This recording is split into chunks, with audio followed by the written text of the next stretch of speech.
Quarter one is over, and I'm about to share with you guys all the juicy details of how it went. The good, the bad, the ugly, and a huge change we made at the end too, so stick around.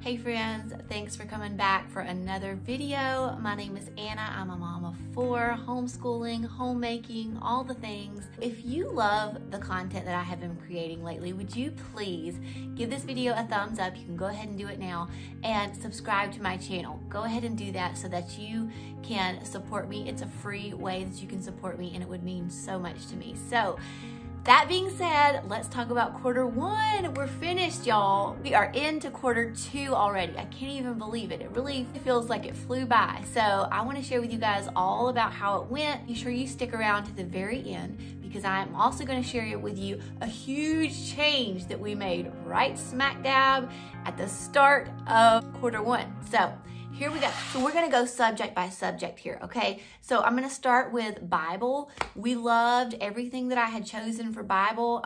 We are still doing it all. We are loving those keepsake Bibles that I talked about in my Bible video. I'll link that here for you guys. We made it a goal for ourselves to learn the books of the Bible for quarter one and quarter two. So we have learned the first, the Old Testament already.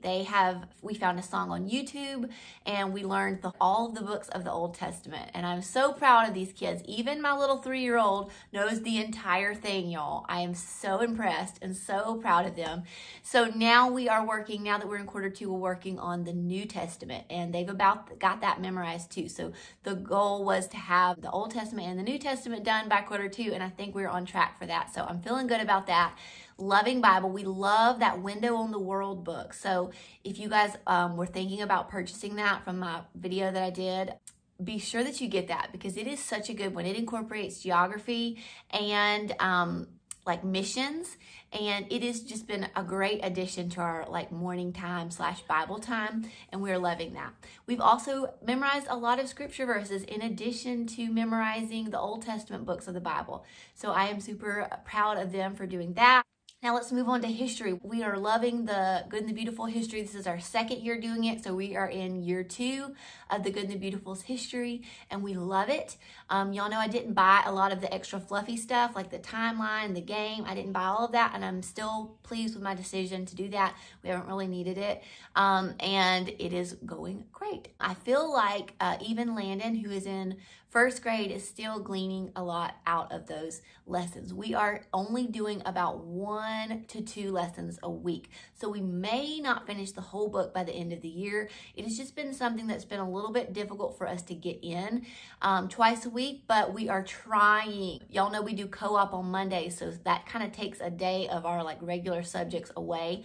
So it has been a little bit hard to squeeze history and science in this year, but we're still getting them done, just not quite as many lessons as I had planned, but we're still good. Science, we did the Good and the Beautiful's paleontology. That's what I had planned to do for quarter 1 and 2. And honestly, guys, I am at least not enjoying it that much. The kids seem to like it okay, but I definitely wouldn't say it's my favorite science that we've done from the Good and the Beautiful. I doubt that we will ever repeat it.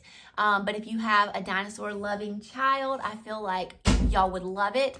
I just feel like my kids have a little bit outgrown that already, unfortunately. I really thought they would be all into it, but it hasn't been their favorite. So they're enjoying it, but it's just, I think we will enjoy the next one, which is space, a little bit better. So we will start space in quarter 3. Hey girl. Hey. What you up to? Nothing. Now, let's talk about my first grader and my 4th grader, kind of their subjects that they're doing. So individually, they do language arts and math. So for Gabe, my 4th grader, he is doing the Good and the Beautiful language arts and the Good and the Beautiful's math. And y'all know that that was a big change we made like right before the school year started, was to move him move him away from teaching textbooks and start the Good and the Beautiful math. I was very hesitant. I was very nervous about it. He is very, very skilled in math. That is his absolute favorite subject. He is very good at it. I would say he's pretty advanced at it, Yeah. and I am not. Like, that is not my favorite subject. I am not good at helping him with it. I'm not good at teaching it, but I will say with the Good and the Beautiful, he hasn't needed me that much. Now, we'll see when the rest of the kids go through the Good and the Beautiful math. Maybe they won't be quite as advanced in it as he is or like it as much, so maybe they will need more of my help. But so far, he has not needed me that much with it, and it has worked out great. There hasn't been any days where he is just like, you know, in tears or anything like that. You know, he gets a little upset sometimes if he doesn't understand something, but that's just his personality.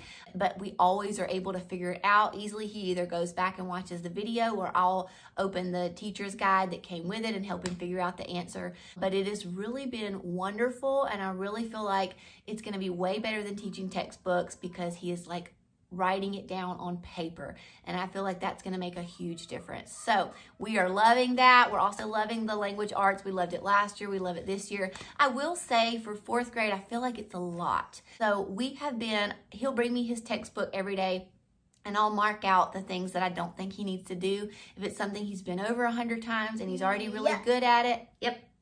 Or if I just don't care for him to do that day, like some of the art stuff, even some of the geography stuff, I'm like, okay, it's a busy day as it is. We can mark that off and not have to do that today. So we don't feel the need to do every single thing in the textbook. And that has been hard for me to learn over the course of my homeschooling journey. But I'm finally at the place where I feel like we can skip some things and it's okay.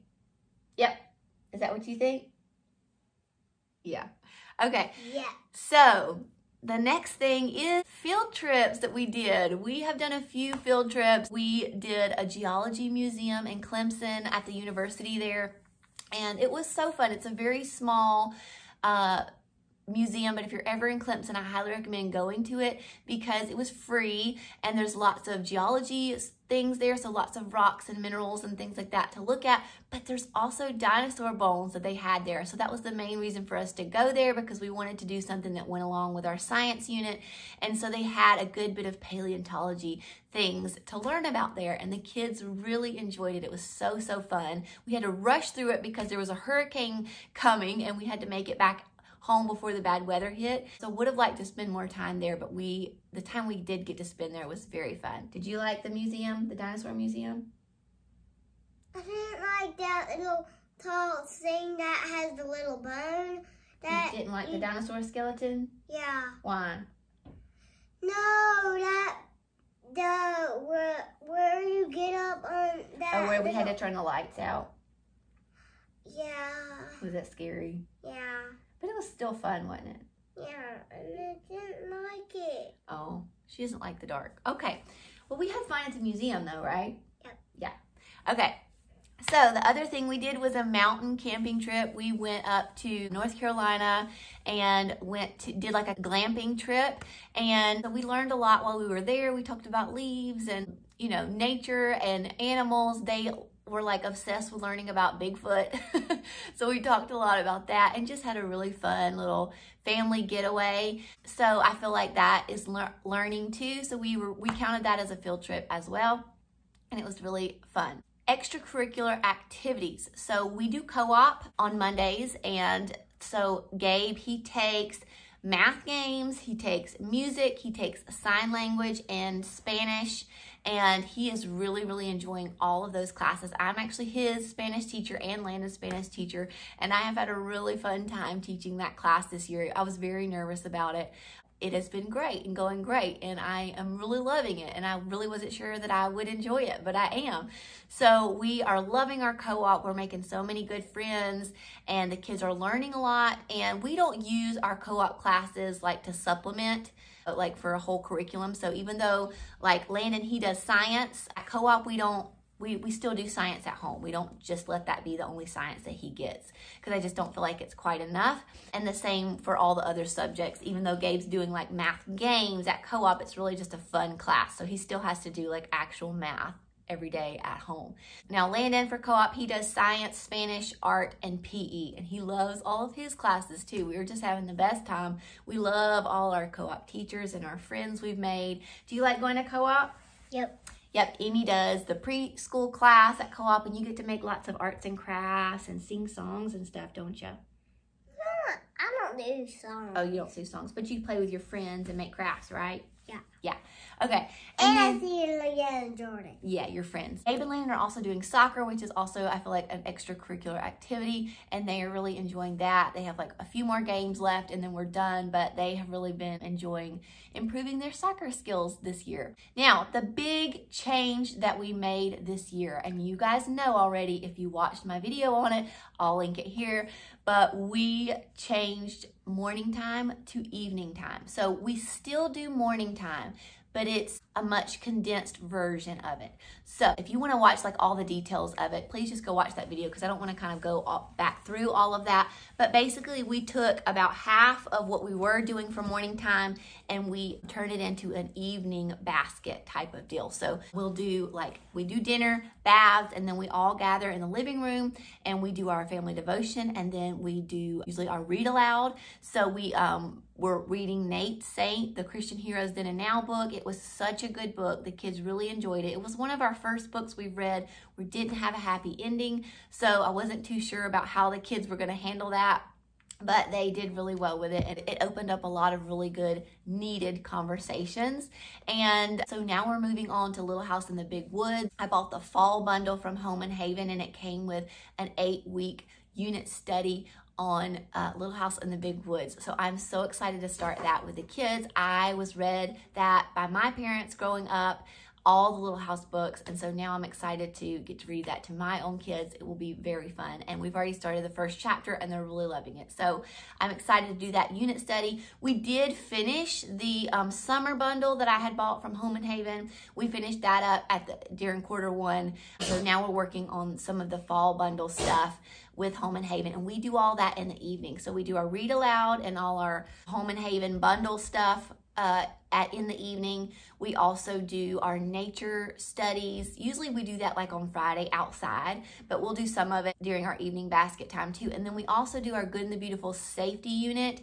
We do that in the evening too. So what we're doing in the morning time is basically just Bible and then history or science. And that has been working so much better, y'all. So much better. We've had just been a lot more successful that way and happier that way. It's not near as long, and it doesn't make the morning seem like it's going on forever now. So we get morning time in about 30 minutes, and then we move into our individual studies, and that has just been working so much better. Amy Grace, y'all know she's my pre-K student. She's only 3, so we just bought the Good and the Beautiful's pre-K. And we've just been doing like maybe a half a lesson with her, like maybe 2 or 3 times a week. And she really, really loves it. Don't you, Amy Grace? Do you like your school? She's nodding. Yeah, she loves it. She brings it to me. I usually never have to go to her and say, do you want to do school? She brings it to me. She says, I'm ready to do school now. She loves it. She loves the videos that go along with it. They have some of the most sweet, beautiful songs that go along with the curriculum. I highly recommend it, y'all. It is very engaging for her, and she really has been enjoying it, and I've enjoyed doing it with her. It's been a sweet little time for us.